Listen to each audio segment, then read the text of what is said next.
नमस्कार। भारतवाणी से मैं कविता स्वागत करती हूँ आप सबका श्रीमद् अध्यात्म रामायण संपूर्ण पाठ की मेरी इस श्रृंखला में अयोध्या कांड के 9वें सर्ग में। भरत श्री राम से मिलने के लिए पहुँच गए हैं चित्रकूट। तो आज के सर्ग में होगा भगवान श्री राम और भरत का मिलन। चलिए प्रारंभ करते हैं आज का पाठ। श्री महादेव उवाच। अथ गत्वाश्रमपदसमीपं भरतो मुदा सीतारामपदैर्युक्तं पवित्रम् अतिशोभनं स तत्र वज्राङ्कुशवारिजाञ्चितध्वजादिचिह्नानि पदानि सर्वतः ददर्श रामस्य भुवो अतिमङ्गलान्यचेष्टयत्पादरजः सुसानुजः। अहो सुधन्योऽहं मुनिराम पादारविन्दाङ्कितभूतलानि पश्यामि यत्पादरजो विमृग्यं ब्रह्मादिदेवैः श्रुतिभिश्च नित्यम्। इत्यद्भुतप्रेमरसाप्लुताशयो विगाढचेता रघुनाथ भावने आनन्दजाश्रुस्नपितस्तनान्तरः शनैर्वापाश्रमसन्निधिं हरेः। स तत्र दृष्ट्वा रघुनाथमस्थितं दूर्वादलश्यामलमायतीक्ष्णं जटाकिरीटं नववल्कलाम्बरं प्रसन्नवक्त्रं तरुणारुणद्युतिं विलोकयन्तं जनकात्मजां शुभां सौमित्रिणा सेवितपादपङ्कजं तदाभिदुद्राव रघुत्तमं शुचा हर्षाच्च तत्पादयुगं त्वराग्रहीत्। रामस्तमाकृष्य सुदीर्घबाहुर्दोर्भ्यां परिष्वज्य शिशिञ्च नैत्रजैः जलैरथाङ्कोपरि सन्निवेशयत् पुनः पुनः सम्परिष्य स्वजे विभुः। अथ तामातरः सर्वाः समाजग्मुस्त्वरान्विताः राघवं द्रष्टुकामास्तास्त्रिशार्ता गौर्यथा जलम्।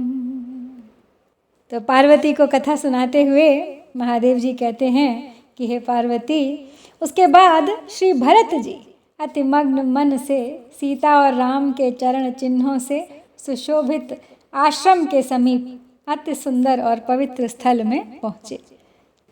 वहाँ उन्होंने सब ओर भगवान रामचंद्र के वज्र, अंकुश, कमल और ध्वजा आदि के चिन्हों से सुशोभित तथा पृथ्वी के लिए अति मंगलमय चरण चिन्ह देखे। उन्हें देखकर भाई शत्रुघ्न के सहित वे उस चरण रज में लौटने लगे और मन ही मन कहने लगे, अहो मैं परम धन्य हूँ जो आज श्री रामचंद्र जी के उन चरणार विंदों के चिन्हों से सुशोभित भूमि को देख रहा हूँ, जिनकी चरण रज को ब्रह्मा आदि देवगण और संपूर्ण श्रुतियाँ भी सदा खोजती रहती हैं।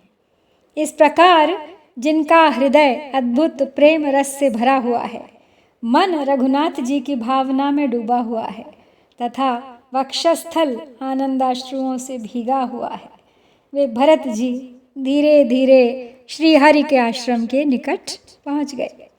वहां उन्होंने दूर्वा दल के समान श्याम शरीर और विशाल नयन श्री रघुनाथ जी को बैठे हुए देखा, जो जटाओं का मुकुट और नवीन वल्कल वस्त्र धारण किए थे तथा प्रसन्न वदन और मध्याह्न सूर्य के समान प्रभा युक्त थे और जो शुभ लक्षण श्री जनक नंदिनी की ओर निहार रहे थे, तथा श्री लक्ष्मण जी जिनके चरण कमलों की सेवा कर रहे थे। उन्हें देखते ही भरत जी ने दौड़कर हर्ष और शोक युक्त होकर तुरंत उनके चरण युगल पकड़ लिए।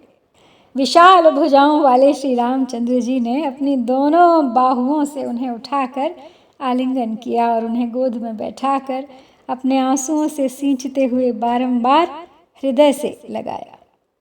फिर प्यासी गौएं जिस प्रकार जल की ओर दौड़ती हैं, उसी प्रकार कौशल्या आदि समस्त माताएं रघुनाथ जी को देखने के लिए बड़ी शीघ्रता से चल दी। रामः स्वमातरं वीक्ष्य द्रुतमुत्थाय पादयोः ववन्दे साश्रुसा पुत्रमालिङ्ग्यातीव दुःखिता। इतराश्च तथा नत्वा जननी रघुनन्दनः ततः समागतं दृष्ट्वा वसिष्ठं मुनिपुङ्गवं साष्टाङ्गं प्रणिपत्याह धन्योऽस्मीति पुनः पुनः यथार्हमुपवेश्याह सर्वानेव रघुद्वः। पिता मे कुशली किं वा मां किमाहाति दुःखितः। वसिष्ठस्तमुवाचेदं पिता ते रघुनन्दन। त्वद्वियोगाभितप्तात्मा त्वामेव परिचिन्तयन् राम रामेति सीतेति लक्ष्मणेति ममारः। श्रुत्वा तत्कर्णशूलाभं गुरोर्वचनमञ्जसा हा हतोऽस्मीति पतितो रुदन् रामः स लक्ष्मणः। ततो अनुरुरुदुः सर्वा मातरश्च तथा परे। हा तात मां परित्यज्य क्व गतोऽसि घृणाकर। अनाथोऽस्मि महाबाहो मां को वा लालयेदितः।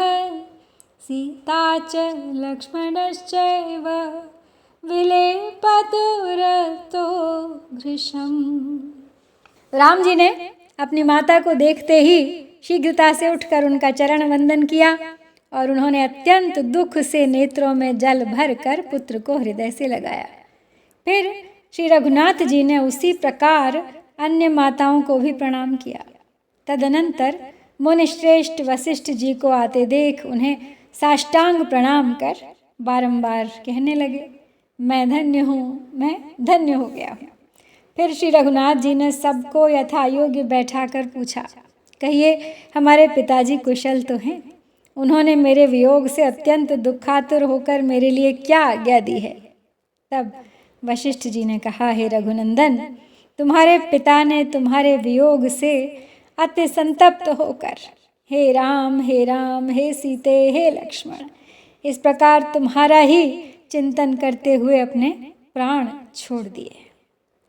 तो कानों में शूल के समान लगने वाले गुरु के इन वचनों को सुनकर श्री राम और लक्ष्मण हाय हम मारे गए इस प्रकार रोते हुए सहसा गिर पड़े। तब समस्त माताएं और अन्यान्य सभी उपस्थित लोग रोने लगे। श्री रामचंद्र जी बारंबार कहने लगे, हा तात, हे दयामय, आप मुझे छोड़कर कहाँ चले गए? हे महाबाहो, मैं अनाथ हो गया, अब मुझे कौन लाड़ लड़ाएगा? फिर इसी प्रकार सीता और लक्ष्मण भी बहुत अधिक विलाप करने लगे। वसिष्ठः शान्तवचनैः शमयामास तां शुचं ततो मन्दाकिनीं गत्वा स्नात्वा ते वीतकल्मषाः।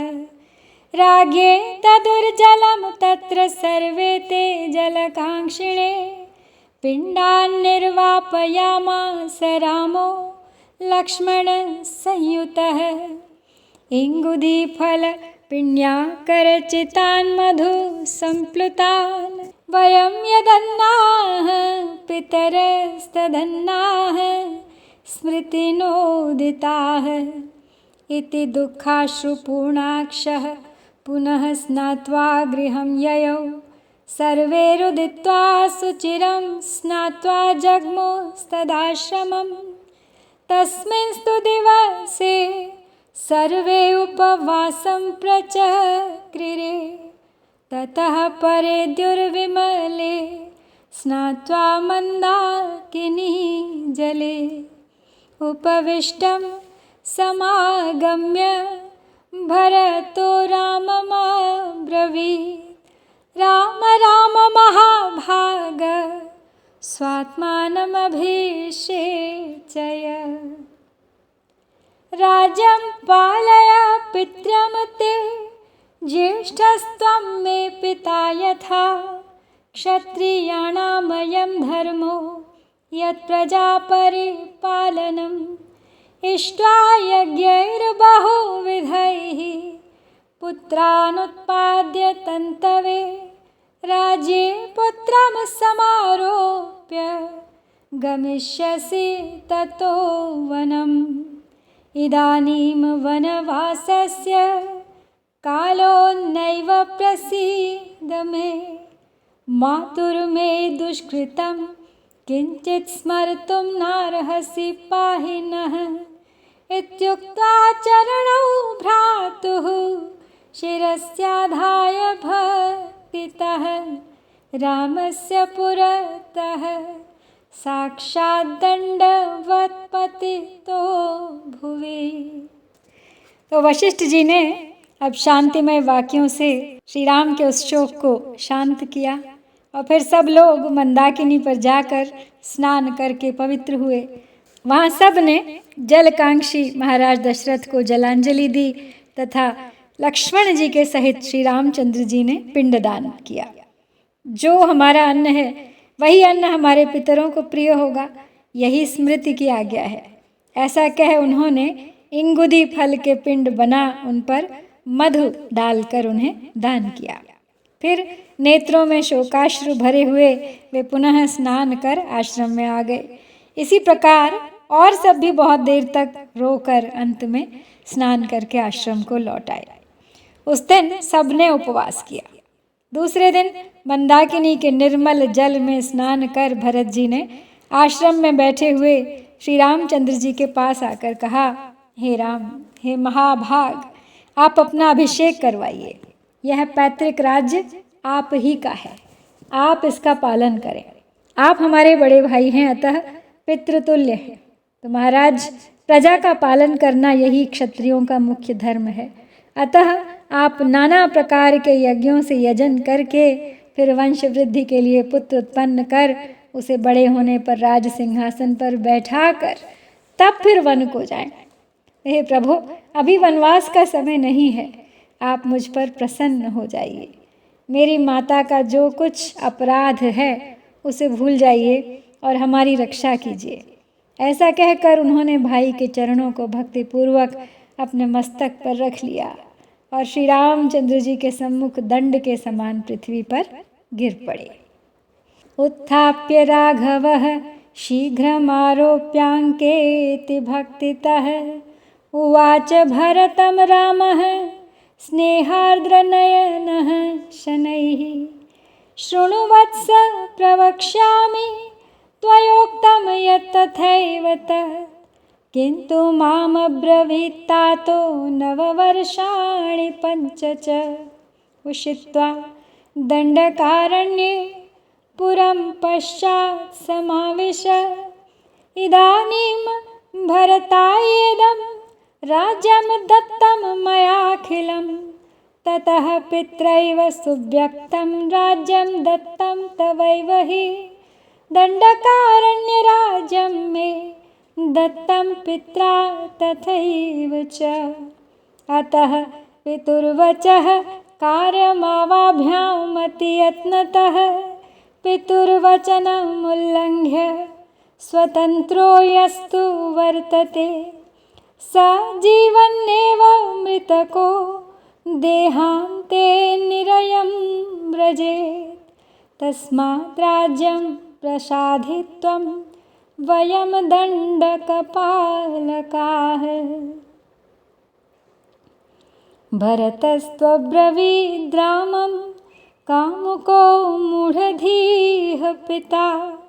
स्त्रीजितो भ्रान्तहृदय उन्मत्तो यदि वक्ष्यति। तत्सत्यमिति न ग्राह्यं भ्रान्तवाक्यं यथा सुधीः। नास्त्रीजितः पिता ब्रूयान्न कामिनैव मूढधीः। पूर्वं प्रतिश्रुतं तस्य सत्यवादी ददौ भयात्। असत्यात् भीतिरधिका महतां नरकादपि। करोमीत्यहमप्येतत् सत्यं तस्यै प्रतिश्रुतं। कथं वाक्यमहं कुर्याम सत्यं राघवो हि सन्। इत्युदीरितमाकर्ण्य रामस्य भरतो अब्रवीत्। तथैव चिरवसनो वने वत्स्यामि सुव्रत। 14 समास्त्वं तु राज्यं कुरु यथा सुखम। तो रामचंद्र जी ने भरत को अब शीघ्रता से उठाकर अति प्रेम पूर्वक गोद में बैठा लिया और नेत्रों में प्रेमाश्रु भरकर धीरे धीरे उनसे कहने लगे, भाई मैं जो कहता हूँ अब वह सुनो। तुम जो कुछ कहते हो सो बिल्कुल ठीक है, किंतु पिताजी ने मुझे आज्ञा दी थी कि 14 वर्ष दंडकारण्य में रहकर फिर अयोध्या में आना। इस समय यह संपूर्ण राज्य मैं भरत को देता हूँ, अतः स्पष्ट ही पिताजी ने यह राज्य तो तुम्ही को दिया है और वैसे ही मुझे उन्होंने दंडकारण्य का राज्य दिया है।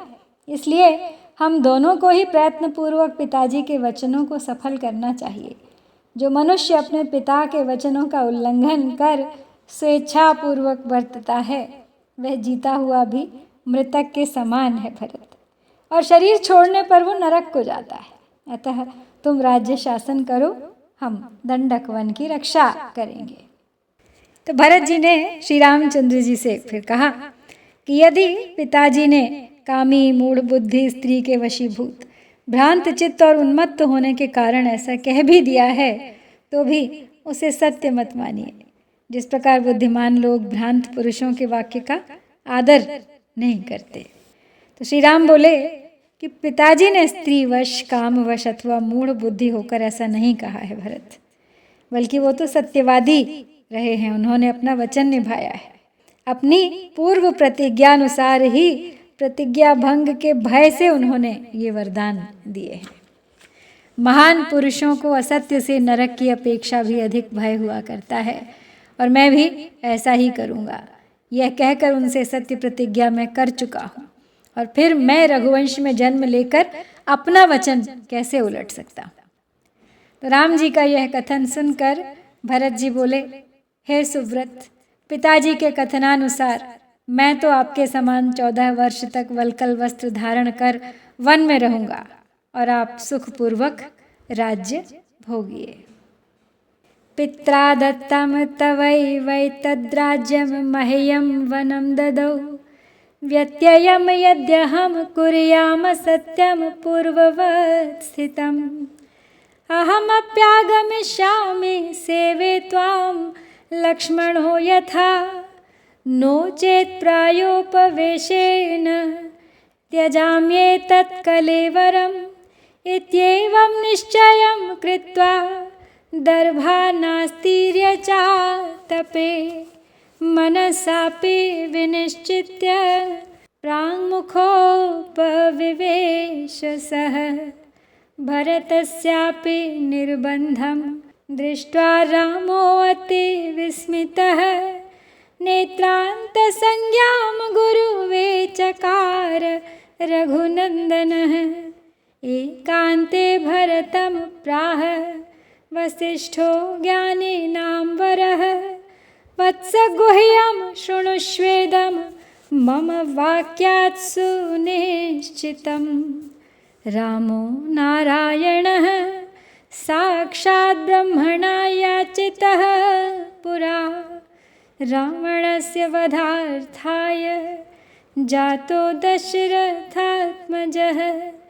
योगमायापि सीतेति जाता जनकनन्दिनी शेषोऽपि लक्ष्मणो जातो राममन्वेति सर्वदा रावणं हन्तु कामास्ते गमिष्यन्ति न संशयः कैकेय्या वरदानादि यद्यन्निष्ठुरभाषणम् सर्वं देवकृतं नो चेदेवं सा भाषयेत् कथं तस्मादत्यजाग्रहं तात रामस्य विनिवर्तने निवर्तस्व महासैन्यैर्मातृभिः सहितः पुरं रावणं सकुलं हत्वा शीघ्रमेवागमिष्यति।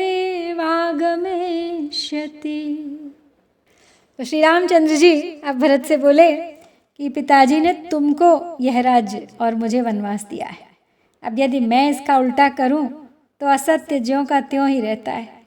तो भरत जी बोले अच्छा, यदि आप वन से नहीं लौटना चाहते तो मुझे भी आज्ञा दीजिए, जिससे कि मैं भी वन में आकर लक्ष्मण के समान ही आपकी सेवा करूं, नहीं तो मैं अन्न जल छोड़कर इस शरीर को त्याग दूंगा। अपना ऐसा निश्चय प्रकट कर और मन में भी यही ठान कर वे धूप में कुशा बिछाकर पूर्व की ओर मुख करके बैठ गए। अब भरत जी का ऐसा हठ देखकर श्री रामचंद्र जी ने अत्यंत विस्मित हो गुरु वशिष्ठ को नेत्रों से संकेत किया। तब ज्ञानियों में श्रेष्ठ वशिष्ठ जी ने भरत को एकांत में ले जाकर कहा, वत्स, मैं जो कहता हूँ यह सुनिश्चित गुह्य रहस्य की बात सुनो। भगवान राम साक्षात नारायण हैं। पूर्व काल में ब्रह्मा जी के प्रार्थना करने पर उन्होंने रावण को मारने के लिए दशरथ के यहाँ पुत्र रूप से जन्म लिया। इसी प्रकार योग माया ने जनक नंदिनी सीता के रूप में अवतार लिया है और शेष जी लक्ष्मण के रूप से उत्पन्न होकर उनका अनुगमन कर रहे हैं। वे रावण को मारना चाहते हैं, इसलिए निस्संदेह वन को ही जाएंगे। कैकेयी के जो कुछ भी वरदान आदि और निष्ठुर भाषण आदि कार्य हैं वे सब देवताओं की प्रेरणा से ही हुए हैं, नहीं तो वह ऐसे वचन कैसे बोल सकती थी।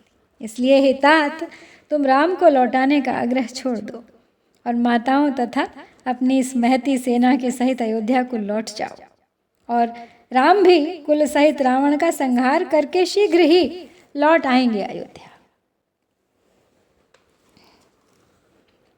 इति श्रुत्वा गुरुर्वाक्यं भरतो विस्मयान्वितः गत्वा समीपं रामस्य विस्मयोत्फुल्ललोचनः पादुके देहि राजेन्द्र राजाय तव पूजिते तयोः सेवां करोम्येव यावदागमनं तव इत्युक्त्वा पादुके दिव्ये योजयामास पादयोः रामस्य ते ददौ रामो भरतायाति भक्तितः गृहीत्वा पादुके दिव्ये भरतो रत्नभूषिते रामं पुनः परिक्रम्य प्रणनाम पुनः पुनः भरतः पुनराहेदं भक्त्या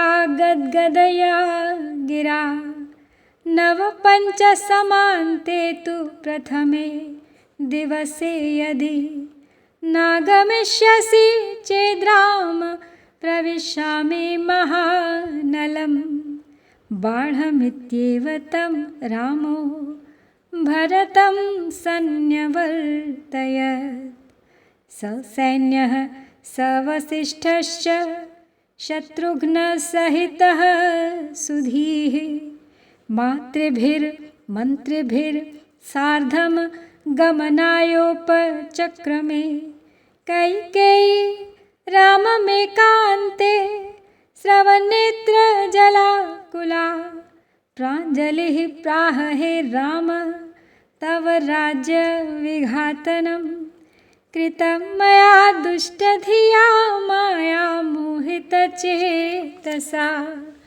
क्षमस्व मम दौरात्म्यं क्षमा सारा हे साधवः त्वं साक्षाद् विष्णुरव्यक्तः परमात्मा सनातनः माया मानुषरूपेण मोहयस्यखिलं जगत् त्वयैव प्रेरितो लोकः कुरुते साधु साधु वा त्वदधीनमिदं विश्वमस्वतन्त्रं करोति किं यथा कृत्रिमनर्तक्यो नृत्यन्ते कुहकेच्छया त्वदधीना तथा माया नर्तकी बहुरूपिणी त्वयैव प्रेरिताहं च देवकार्यं करिष्यता पापिष्ठं पापमनसा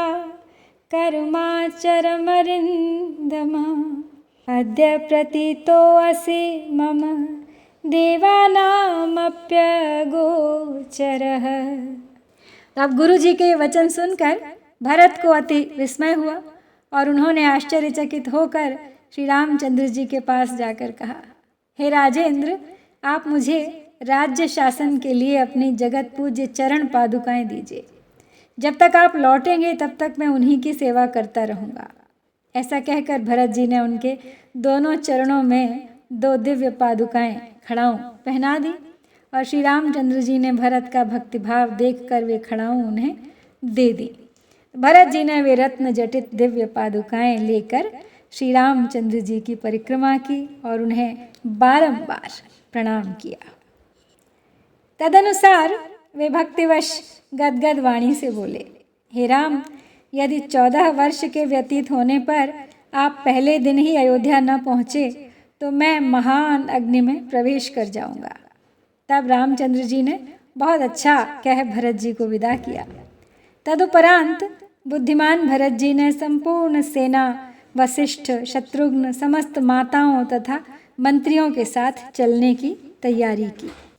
इसी समय कैकेयी ने एकांत स्थान में नेत्रों में जल भरकर हाथ जोड़कर श्री रामचंद्र जी से कहा, हे राम, माया से मुग्ध चित्त हो जाने के कारण मुझ कुबुद्धि ने तुम्हारे राज्याभिषेक में विघ्न डाल दिया, सो तुम मेरी इस कुटिलता को क्षमा करना, क्योंकि साधुजन सर्वदा क्षमाशील ही होते हैं। आप साक्षात विष्णु भगवान, अव्यक्त परमात्मा और सनातन पुरुष हैं। अपने मायामय मनुष्य रूप से आप समस्त संसार को मोहित कर रहे हैं। आपकी ही प्रेरणा से लोग शुभ अथवा अशुभ कर्म करते हैं। यह संपूर्ण विश्व आप ही के अधीन है। अस्वतंत्र होने के कारण यह स्वयं कुछ भी नहीं कर सकता। जिस प्रकार कृत्रिम नर्तकियाँ यानी कठपुतलियाँ, सूत्रधार, बाजीगर के इच्छानुसार ही नाचती हैं, उसी प्रकार नाना आकार धारण करने वाली यह माया रूपिणी नटी आप ही के अधीन है। और हे शत्रुदमन, देवताओं का कार्य सिद्ध करने की इच्छा वाले आप ही के द्वारा प्रेरित होकर मुझ पापिनी ने अपनी दुष्ट बुद्धि से यह पाप कर्म किया था। आज मैंने आपको जान लिया। आप देवताओं के भी मन और वाणी आदि से परे हैं। पाहि विश्वेश्वरानंत जगन्नाथ नमोस्तुते, छिन्धि स्नेहमयं पाशम पुत्र वित्तादिगोचरं, तव ज्ञानलखड्गेन त्वामहं शरणं गता। कैकेय्या वचनं श्रुत्वा रामः सस्मितम् अब्रवीत्, यदाहमं महाभागे नानृतं सत्यमेव तत्, मयैव प्रेरिता वाणी तव वक्त्राद्विनिर्गता। देवकार्यार्थ सिद्ध्यर्थमत्र दोषः कुतस्तव, गच्छ त्वं हृदि मां नित्यं भावयन्ती दिवानिशं। सर्वत्र विगतस्नेहा मद्भक्त्या मोक्षसे चिरात्, अहं सर्वत्र समदृग्द्वेष्यो वा प्रिय एव वा। नास्ति मे कल्पकस्यैव भजतो अनुभजाम्यहं, मन्माया मोहितधियो मामम्ब मनुजाकृतिं सुखदुःखाद्यनुगतं जानन्ति न तु तत्त्वतः दिष्टया मद्गोचरं ज्ञानमुत्पन्नं ते भवापहं स्मरन्ति तिष्ठा भवने लिप्स्यसे न च कर्मभिः इत्युक्ता सा परिक्रम्य रामं सानन्दविस्मया प्रणम्य शतशो भूमौ ययौ गेहं मुदान्विता भरतस्तु सहामात्यैर्मातृभिर्गुरुणा सह। तो कैकेयी श्री राम से क्षमा मांग रही हैं, लेकिन समझ गई हैं वो कि वो तो स्वयं नारायण है और जो कुछ भी हुआ उन्हीं की प्रेरणा से हुआ है। तो आगे कहती है कि हे विश्वेश्वर, हे अनंत, आप मेरी रक्षा कीजिए। हे जगन्नाथ, आपको नमस्कार है। हे प्रभो, मैं आपकी शरण हूँ।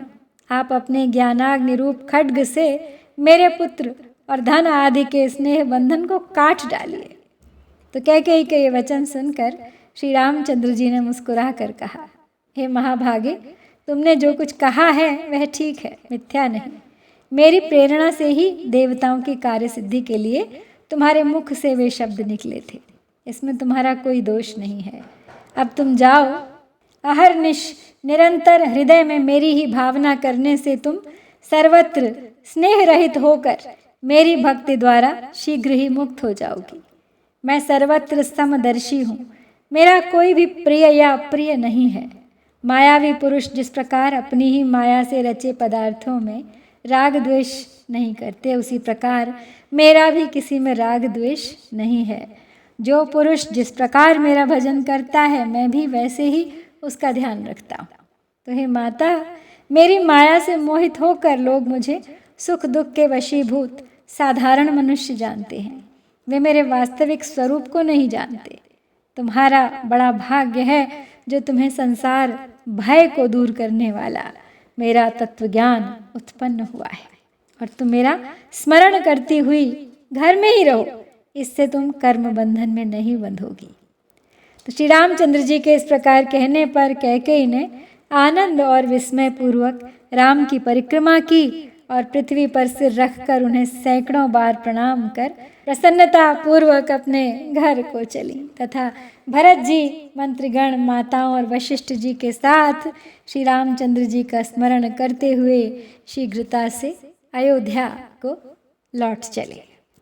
अयोध्यामगमत् शीघ्रं राममेवानुचिन्तयन् पौरजान् पदान् सर्वान् अयोध्यायां मुदारधीः स्थापयित्वा यथा न्यायं नन्दिग्रामं ययौ स्वयं तत्र सिंहासने नित्यं पादुके स्थाप्य भक्तितः पूजयित्वा यथा रामं गन्धपुष्पाक्षतादिभिः राजोपचारैरखिलैः प्रत्यहं नियतव्रतः फलमूलाशनोदान्तो जटावल्कलधारकः अधः शायी ब्रह्मचारी शत्रुघ्नसहितस्तदा राजकार्याणि सर्वाणि यावन्ति पृथिवीतले तानि पादुकयोः सम्यक् निवेदयति राघवः गणयन् दिवसानेव रामागमनकाङ्क्षया स्थितो रामार्पितमनाः साक्षात् ब्रह्ममुनिर्यथा रामस्तु चित्रकूटाद्रौ वसन्मुनिभिरावृतः सीतया लक्ष्मणेनापि किञ्चित् कालम् उपावस नागराश्च सदा यान्ति रामदर्शनलालसा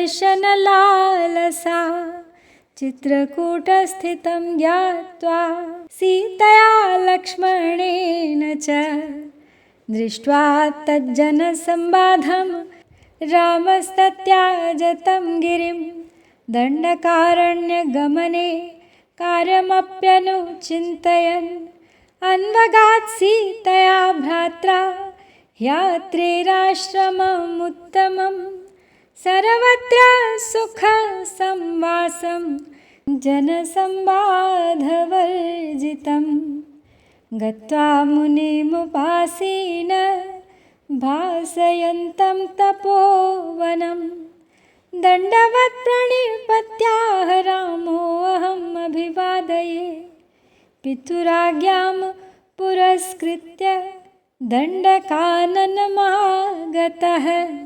वनवासमिषेणापि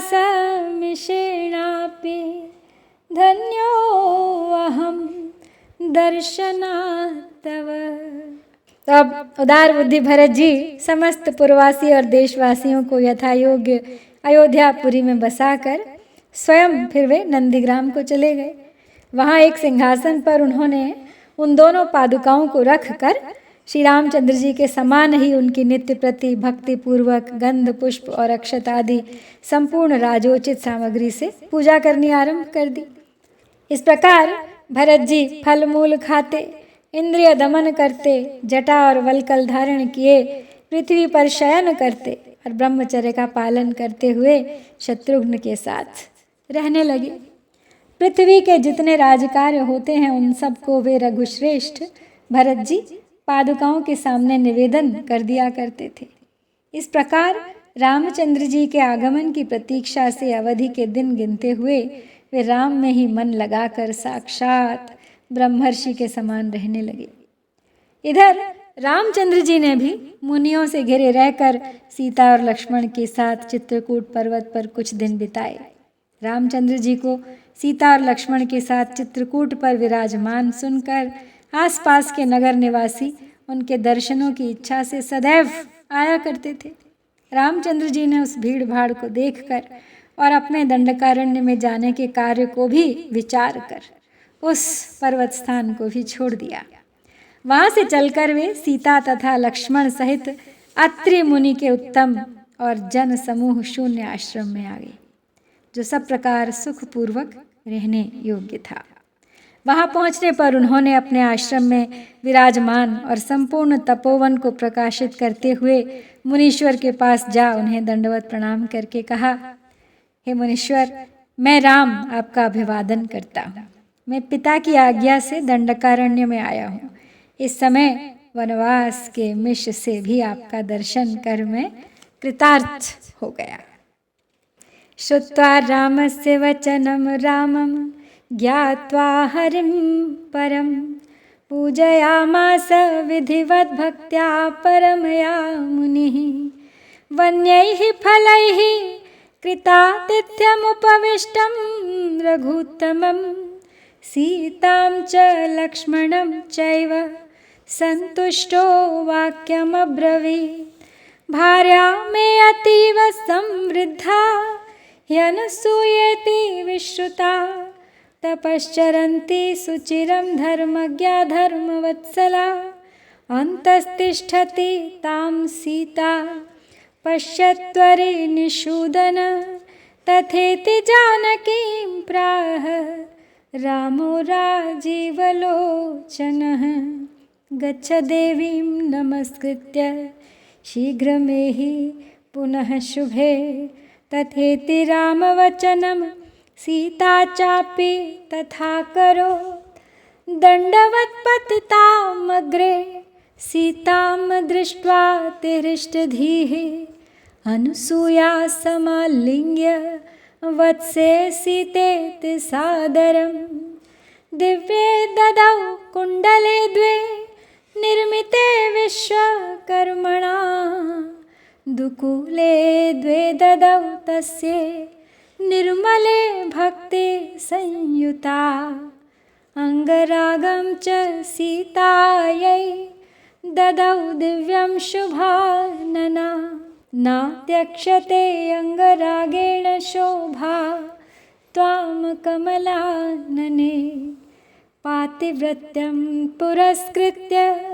राममन्वेहि जानकी कुशली राघवो यातु त्वया सह पुनर्गृहं भोजयित्वा यथा न्यायं रामं सीता समन्वितं लक्ष्मणं च तदा रामं पुनः प्राह कृताञ्जलिः राम त्वमेव भुवनानि विधाय तेषां संरक्षणाय सुरमानुषतिर्यगादीन् देहान् बिभर्षि न च देहगुणैर्विलिप्तस्त्वत्तो बिभेत्याखिलमोह करी च माया।